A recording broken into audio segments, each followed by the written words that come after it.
My name is Joshua Ferguson. I grew up in Kenosha, Wisconsin. I was born and raised there for the most part of my life. I moved around a lot due to family. We moved from Kenosha to Chicago to Zion, back to Racine, Wisconsin, all the way up to Jacksonville, Florida. So we moved a lot of different places, Indianapolis, Indiana, just a lot of different places because we was unstable due to, the reputation that my family made everywhere they went. My family consists of 5 siblings, me, 1 sister. I have 4 brothers and a grandmother. It might seem like the typical family or sound like it, but it's actually different. My father was never there due to drug abuse and incarceration. My mom was also addicted to drugs, so she never was at home. My sister, which is the oldest, she actually left the house due to just everything, just how it was a 2-bedroom house with 5 siblings, and a grandmother and a mom that was in and out all the time. So she left. She started selling drugs. I see her, but she got on her own since then. I really don't know. I don't see her a lot. Next oldest is my brother. It wasn't real easy for him because he had sickle cell and lead poison, anemia. So it wasn't easy for him battling that stuff as well as living in the kind of structured family we had. Next would be my other brother. His father's family came and took him and never seen him since. I was about 6 when he came and took him. Next in line would be me. Following their footsteps and following their path, it wasn't really easy. It eventually led me to learning how to sell drugs and hanging with the wrong crowd and being incarcerated or being in different places in my life, such as group homes, foster homes, living with friends, living on the street, just a lot of different things. Last would be my little brother, and he pretty much had it the worst, being young and following all of us, seeing all of us going down the wrong path, which just made him do the same thing, I thought I would be a millionaire. I knew I was good in music. I knew I was good at poetry. I knew I was good in writing, whatever it was. If it was an English assignment, or if it was a lyric, or if it was a poem, or if it was a letter to a friend, or a letter to a girl, or anything. I was always good at writing.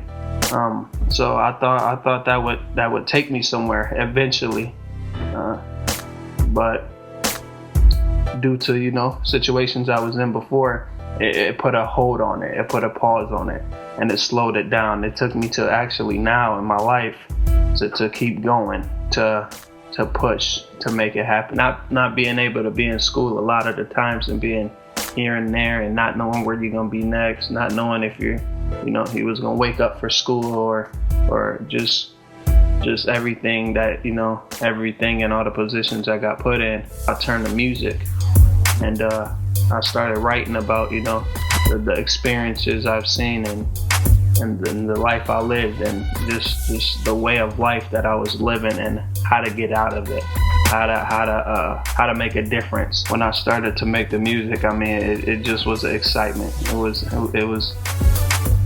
good.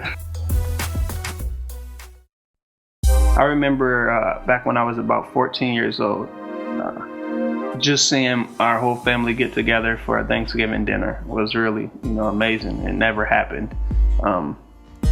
Other than that, just having my daughter, just meeting, a girl that I plan to soon marry, performing, my first time on the stage, just things like that. Back then, when I was younger, I never really had any, good memories or things to look back on. So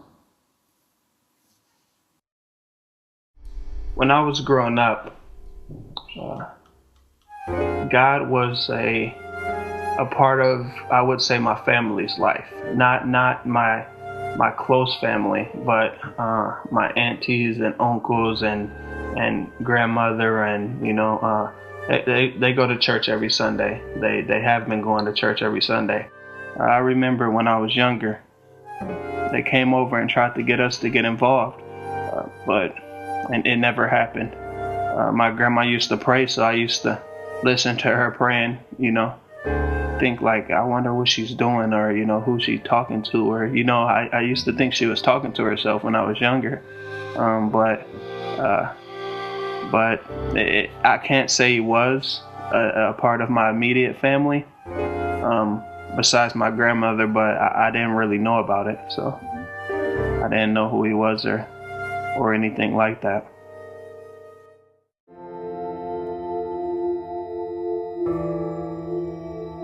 Being incarcerated.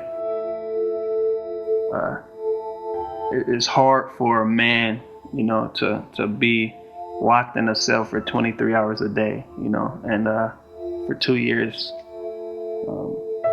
it's hard, and it's a different world, being with all the other males, and have to sometimes do things that you don't want to do, or some things that you don't have to do. You got to fight your way out of situations, or sometimes people try to take your meal, or you can't get in the shower because they want a long turn, or it's just different stuff like that. I've seen lots of things. I've seen people beat. I've seen people killed. I've seen just a lot of different kind of stuff. I remember I was sleeping. I was sleeping on a chair. On a chair in my living room, and my mom was laying down on the floor on an air mattress with her boyfriend, and my brother was laying on the other couch, and it was a guy that snuck up our back stairs, one of my mom's old boyfriend, and actually tried to beat her boyfriend to death with a club or hammer, and I witnessed it all. They said if the hammer would have came out his hand, or if he would have slipped or anything, it could have hit me. So it kind of stuck. I prayed, during that, after the police came and stuff like that, I prayed to make sure he was okay, and he got hit 42 times with the claw of a hammer and still stayed alive. So, I mean, it was, if you don't believe by that, then I don't know,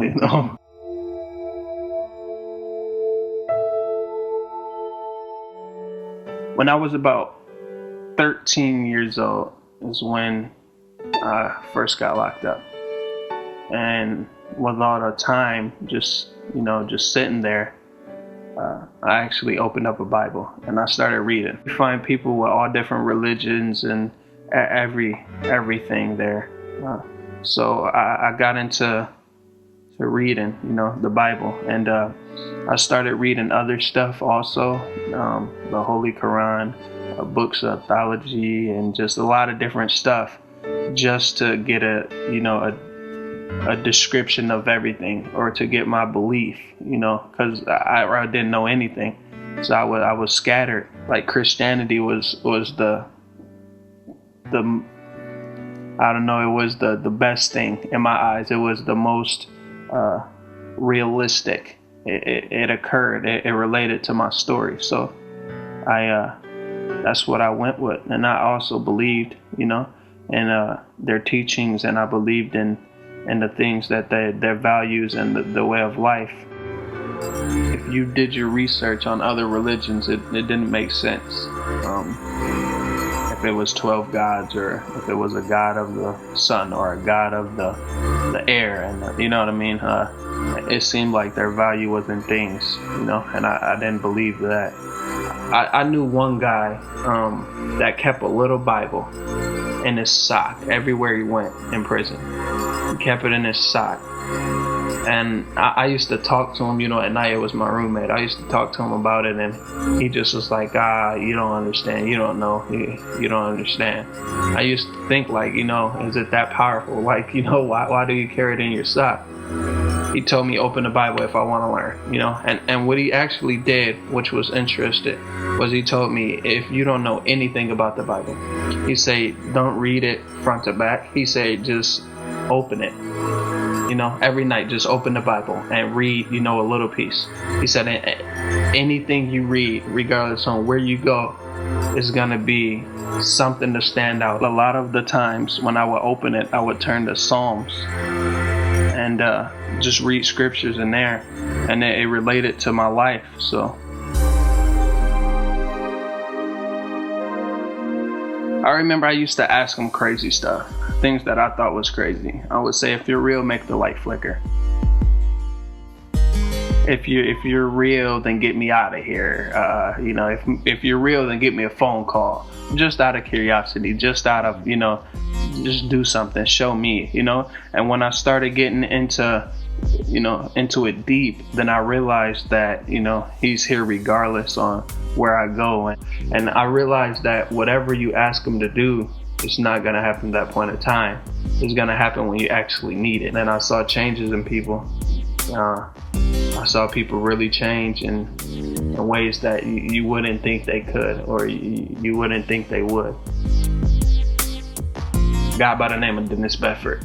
For the reason why, he knew me since I was younger. He actually works for Boys and Girls Club of Kenosha. He was with me since day one of all my struggles, through, locked up, through foster homes, through group homes. When I didn't have nothing, I can call him and he would be there, regardless on what it costed, regardless on what it was. If I called him and said, I got a problem, he was there to understand, and he never once doubted me or gave up. Even going back and forth here, there, anywhere I went, he always encouraged me and told me I can change, I could do better, I'm not too far gone. He's seen the best in me, things I didn't see. It's a reason why you've been through that, don't stress on that. Talk to these people, make a difference. My fiance brought me to North Point. I didn't like division. I didn't like the different denominations. If it was a Catholic, a Protestant, a Baptist, it just didn't make sense. I thought if we was all Christians, why do you have to put a tag on your name? And I don't know, it just didn't make sense to me. My fiance went, she walked in and she came back home ecstatic, oh, it's a great church, you gotta go, trust me. They just wear regular clothes, and it's just regular. I don't know, it's just a great church. You walk in there and they talk to you and they speak to you, they open the door for you. It's so good. So I told her, next Sunday I go, I'll check it out. It's pretty much what I was looking for, throughout my life. I've been through a lot of churches, and I just didn't like their morals. I didn't like the way they preach. I didn't like the way they talk down on other Christians. Oh, if you don't go to this church, or you're not under this name, then you're not real, or you're getting taught the wrong thing. North Point just showed me that it's a community church. It's all for one. Anybody's welcome. It's open to everyone. They don't hound you or pressure you to do anything. It's all, if you're willing to do it, let's all get involved. Let's all make a change. Let's all do something. You can go there and just expect to learn. You can go there and not be judged. You can go there and not be looked down upon for what you got on, or what you wear, or the color you are, or the way you speak, or anything. It's just an all around good church. What kept me coming back to North Point I would say the people. I would say the teachings. I would say the way they teach. I would say just the diversity. They don't stop at the first time. It's not just okay, well, you didn't get it, well, you'll never get it. It's more of a come in, bring others, invite others. It's a friendly environment. It's normal. It's normal. I love Jesus for a lot of reasons. First off, I believe that he died for me, as well as everyone else. And just blessing me with the things that he's blessed me with, making it out of all of that, making it out of the lifestyle I was living to where I'm at now. I have a beautiful daughter. I plan to be married soon by the end of this year. And he just blessed me with a strong enough voice, a strong enough mind, and courage, and wisdom at his young age to see, it's either two choices in life. It's good or bad, it's up, down, it's, good and evil. It's the truth.